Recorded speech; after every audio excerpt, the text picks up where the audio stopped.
Mutabamiruka gwe batuza wiiki ewedde ab'ekiwayi kya FDC eky'Ekatonga basemba eky'okutandikawo ekibiina ekijja era obukulembeze ne buweebwa omulimu gw'okunoonya erinnya ery'okukituuma. Amannya baagatuwadde ge balowoozaako ne butya bwe tuyinza okukikola oba tulina bye tukwata ekibiina ekirala oba tutandikawo kipya ne tutandika registration y'emikono ataano okuva mu districts oba biki ebyo byonna tugenda bikolako. Erinnya ly'ekibiina bano kye basemba kitondebwewo balifunye nga kyakuyitibwa People's Front for Freedom.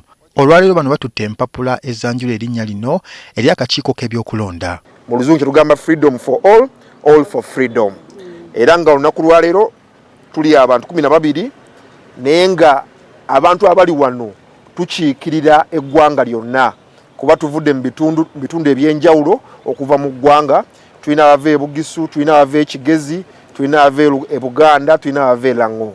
Nze nga national mobilizer by experience omuntu yenna mu district yenna gwe naaweereza kaadi eri gyentayagala kwogerako kati nja kumutuukako nga muleetera kaadi empya. Mwetegeke ebintu byammwe mu bitereeze bye twabawa byonna tujja kubi withdrawinga nga tubaweereza ebintu ebipya. Essimu ke kabonero bano ke bagenda okweyambisa so nga basazeewo okukosa langi enjeru ne bbulu ezitawukana n'ezo ez'ekibiina ki FDC.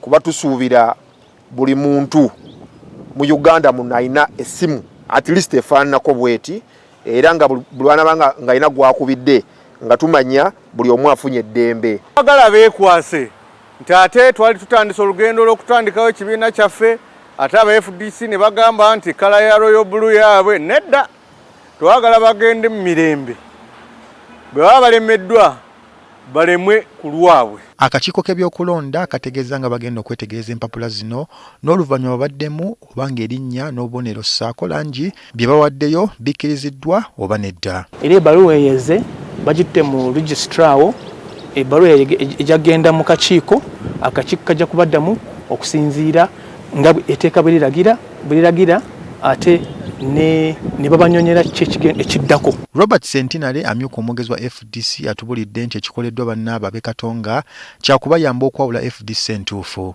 So okuva na leero batandisa olugendo olw'okudissolvinga ekibinja kyabwe ekyo eky'e Katonga ate ffe nga FDC tukisanyukidde nnyo kubanga tetusobola kubeera FDC bbiri. Sentinale era agamba nti bo beetegefu okukolagana n'ekibiina kino mu ngeri yonna naddala okukyusa obukulembeze bw'eggwanga. Tusuubira nti bwe tuba nga tukyali mu ludda oluvuganya luliba olwo tujja kgenda mu nkolagana y'ebibiina ebivuganya gavumenti tuddeyo mu struggle tutambulire wamu. Singa enteekateeka zino zonna ziyitamu PFF kijja kuba kibiina kyakubiri okweyubula okuva mu FDC ng'ekyasooka kyali kya Alliance for National Transformation oba ANT.